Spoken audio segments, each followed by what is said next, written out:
पता नहीं क्यों संभल की जामा मस्जिद के ऊपर क्यों इतनी नजरें लोगों की लगी हुई है, जबकि हिंदुस्तान के पार्लियामेंट ने यह कह दिया कि 1991 के बाद में कोई भी सर्वे नहीं होगा, कुछ नहीं होगा।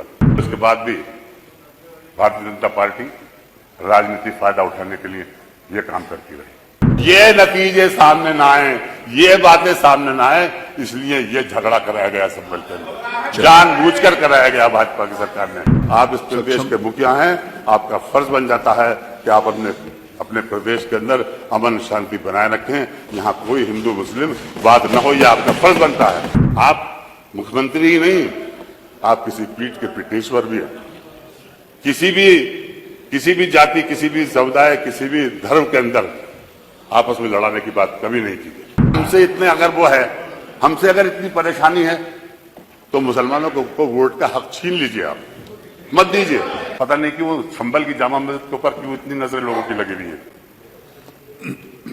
जबकि हिंदुस्तान के पार्लियामेंट ने यह कह दिया कि 1991 के बाद में कोई भी सर्वे नहीं होगा, कुछ नहीं होगा। मगर उसके बाद भी भारतीय जनता पार्टी राजनीतिक फायदा उठाने के लिए यह काम करती रही, और इसका नतीजा है कि ये वाल हो रहे हैं। वहीं संभल में नहीं, सभी जगह होने लगे। संभल का मुख्यालय बनाना था, मुझे माननीय मुख्यमंत्री जी ने अपने कार्यालय में बुलाया था, मुझसे पूछा था उन्होंने कि संभल का मुख्यालय कहां बने, तो मैंने आपसे कहा था कि ये संभल के अंदर रखिए। आज भी संभल से वो 25-33 किलोमीटर दूर है। संभल में होता तो ये बातें नहीं होती, प्रशासन वहां होता, पूरा होता, हमला होता और ये बात हो जाती। और अब भी वक्त मुख्यमंत्री जी अगर अपने पर पुनः विचार कर लें तो। मान्यवर, एक झगड़ा होता है संभल में, एक बार फिर होता है। उस झगड़े के अंदर भी 9 लोग 10 लोग मारे जाते हैं। उस 9-10 लोग में 2-3 मुसलमान, बाकी गैर मुस्लिम लोग थे। इतना भीड़ हो गया और लोगों ने प्रचार करना शुरू कर दिया कि ये क्या है। एक माननीय मुख्यमंत्री जी, आपके एक मंत्री ने ये बयान दे दिया कि संभल के अंदर तुरक और खासाबों की लड़ाई। आपका नारा ना बंटने देंगे ना कटने देने का है। हमें क्यों बांट रहे? हम बटेंगे नहीं। संभल की जनता सब एक है और नेक है, हम बटेंगे नहीं। हमारे ऊपर बहुत अत्याचार हो रहा है, इस अत्याचार को आपको देखना होगा। मान्यवर,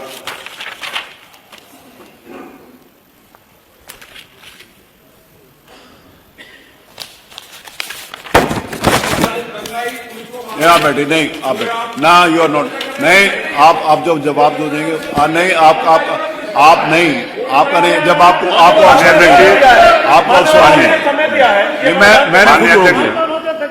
माननीय अध्यक्ष जी, उसका जवाब संभल के अंदर नहीं, जब ये झगड़ा हुआ, ये बात हुई, नहीं वो जवाब तो समय पे आएगा। आप शांत रहे। इन लोगों ने झगड़ा कराया, भाजपा के लोगों ने। यह घटना घटी, 5 लोग मर गए। समाजवादी पार्टी के राष्ट्रीय अध्यक्ष आदरणीय अखिलेश यादव जी ने एक कमेटी का गठन किया, जिसमें हमारी विधानसभा के नेता प्रतिपक्ष की उसको हेड बनाया गया। जाने नहीं दिया गया, मना कर दिया गया। यहां उनको हाउस अरेस्ट कर लिया गया, वहां नहीं जाने दिया गया। किस बात को छुपा रहे थे? किस बात को छुपाया जा रहा था जो इनसे नहीं जाने दिया गया? ये जाते कुछ ना कुछ अमन की बात करते। इनका स्वभाव तो आप खूब जानते हैं किस तरह का है। और अगर इनको मना कर दिया, सबको मना कर दिया। माननीय मुख्यमंत्री जी, आप तो खुद ही किसी अपने प्रतिनिधिमंडल को भेज देते, मालूम तो कर लेते वहां हुआ क्या है, किसने किया है, कैसे किया है, किसने गोली चलाई, क्यों मारे गए लोग। इस तरफ को न देखकर ये हुआ। मैं आज फिर आपसे ये कहता हूं, आज भी आप ऐलान करिए इस विधानसभा के अंदर, और यहाँ की कमेटी बनाइए, विधानसभा के सदस्यों की 10 कमेटी के बनाइए, 7 अपने तरफ के रखिए, 3 हमारे रखिए। दूध का दूध, पानी का पानी हो जाएगा। अध्यक्ष जी, ये ज्यादती ना कराइए, बहुत ज्यादती हो रही है। खासतौर से हम लोगों को निशाना बनाया जा रहा है। हर ऐसे नारे लगाए जाते हैं जिससे हमें उत्तेजित करना मौका देते हैं, मगर हम उत्तेजित नहीं होंगे। हम इस देश के, इस प्रदेश के विकास के लिए काम करते रहेंगे। हमारा ये कर्तव्य रहा है इस देश को के अंदर कोई भी ऐसी गड़बड़ी हो तो हम आगे बढ़कर अपना साथ दें, और हमें शक की नजर से देखा जाता है। हम पे शक की नजर से क्यों देखते हैं? आप राजनीति करिए तो ऐसी करिए कि विकास के कार्य कराइए हैं, प्रदेश को आगे बढ़ाने का काम करिए।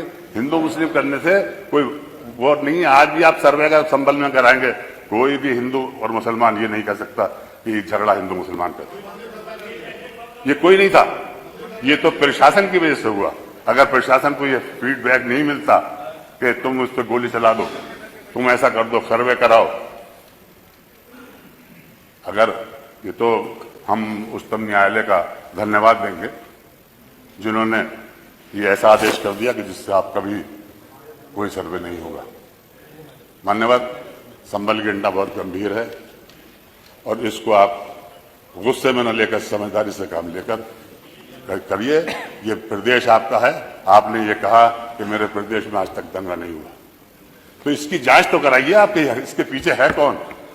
आप डायरेक्ट अगर अपनी मालूमात के जरिए से जो आपको वहां का प्रशासन दे रहा है उसके आधार के ऊपर आप ये कह लें कि मुसलमानों ने किया है। उस मोहल्ले में, जिस मोहल्ले के अंदर हमारा सांसद रहता, पूरा का पूरा घेराव कर दिया, बिजलियां काट डाली, सब कुछ कर दिया। आप जवाब एक मिनट, माननीय अध्यक्ष जी, मैंने मना किया, नहीं बोले। जहां तक मंदिर की बात है, अगर मंदिर का कोई वहां के पुजारी ये कह दे कि ये मंदिर जो है इसके ऊपर किसी ने एक ईंट लगाई हो, कोई ईंट छुई तक हो, कंक्रीट छुई हुई हो, आज वो मंदिर उसी हालत में बना है जिस हालत में था वो। वहां के लोग जो वहां के लोग जो उसको बनाने वाले उसकी चाबी जिनके पास है, वो चाबी आज उसी ताले की चाबी उनके पास है, उसी से खोला गया। जब मंदिर को खोला गया तो उसके अंदर जो मूर्तियां रखी थी उस एज इट इज वैसी रखी हुई है। एक भी कोई भी मूर्ति का खंडन नहीं हुआ, कहीं नहीं खंडित हुई।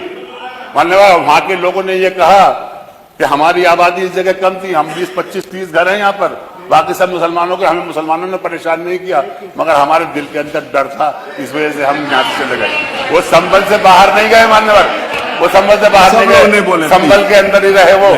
और मंदिर के अंदर जाकर के बाद में उन्होंने डीएम को भी यही स्टेटमेंट दिया और प्रेस को भी यही स्टेटमेंट दिया कि हमें किसी ने भगाया नहीं है, हमें किसी ने क्या, जिस हालत में मंदिर आज था उसी हालत में आज खड़ा है। मान्यवर, उसके अंदर चढ़ावा आया, सिक्के मिले उसके अंदर, उतने पुराने सिक्के भी मिले, और उसको ये बताया जा रहा है किस तरह से आपको भ्रमित किया जा रहा है। मान्यवर मुख्यमंत्री जी, आप भ्रमित न हो, वास्तविकता देखिए, मंदिर आज भी उसी हालत में है जिस हालत में वो था। 2006 तक उसके अंदर पूजा हुई है। वहां के लोग खुद कहते हैं, जो पूजा करने वाले हैं वो कह रहे हैं 2006 तक हमने पूजा की है उसमें। यहाँ किसी ने हमें भगाया नहीं है, किसी ने कुछ नहीं किया, अपनी मर्जी से गए। हमने अपने मकान बेच दिए यहाँ के, घबराहट रहती थी दिल के अंदर, इस वजह से बेच दिए, कोई किसी ने हमें सताया नहीं। और इसको पूरा का पूरा राजनीतिक रूप दिया जा रहा।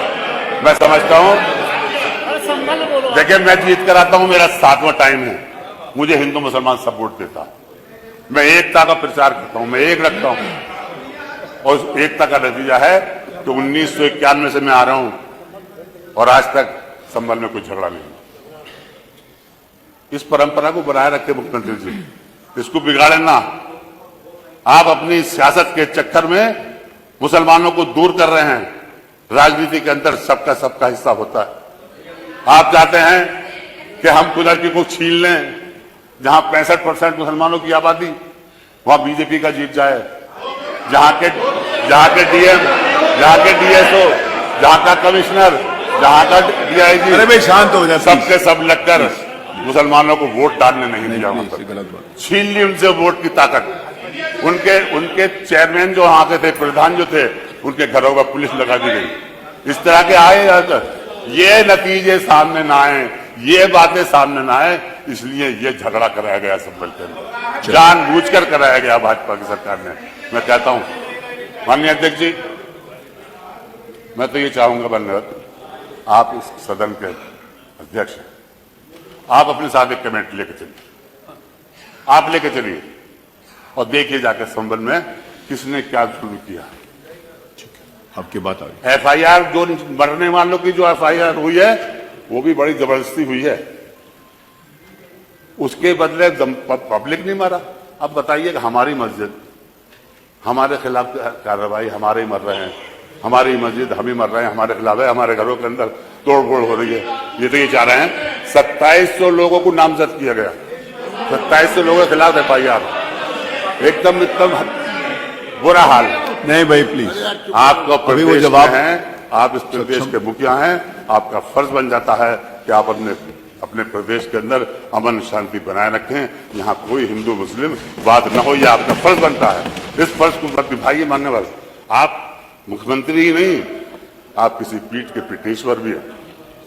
किसी भी जाति, किसी भी समुदाय, किसी भी धर्म के अंदर आपस में लड़ाने की बात कभी नहीं की गई, मेल जोल रखा गया।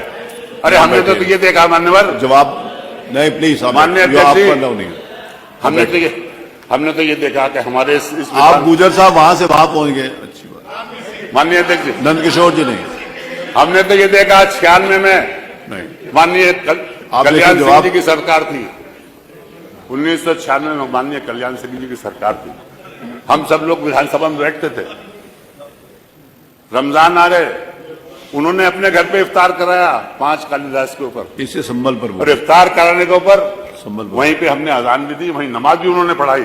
ऐसे बन जाइए आप भी, सब आपको गले लगाएंगे।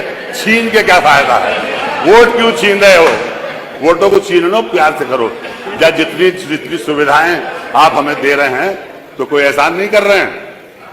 ये संविधान में लिखा हुआ, ये संविधान में लिखा हुआ, संविधान के अनुसार चलेंगे तो हम आपका सहयोग करें, मगर आप संविधान को भूल रहे हैं। इस द्वेष की नहीं, आप नहीं अलाउड कि आपको अच्छी बात नहीं है, प्लीज बैठिए प्लीज। आप जो हैं नहीं, मंत्री नहीं, आप किसी पीठ के पीठेश्वर हैं। उस फर्ज को भी अंजाम दीजिए। हिंदू मुसलमानों की लड़ाओ, हम हैं। अगर हमसे इतने वो है, हमसे अगर इतनी परेशानी है तो मुसलमानों को वोट का हक छीन लीजिए, आप मत दीजिए। मगर ये भी नहीं कर सकते आप ये भी नहीं कर सकते। क्यों? फिर लड़क जाए ऐसे, फिर वोट कैसे लेंगे हिंदू मुस्लिम मगर किए? इसलिए आप ये काम करें। चलिए माननीय अध्यक्ष जी, ये बड़ा गंभीर प्रश्न है और मैं चाहूंगा कि इस अविलंबनीय लोकहित महत्व के गंभीर विषय पर सदन का ध्यान आकृष्ट करते हुए आज का प्रोपेशन की कार्यवाही कार्यसूची सम्मिलित करता चर्चा करा जाएगी।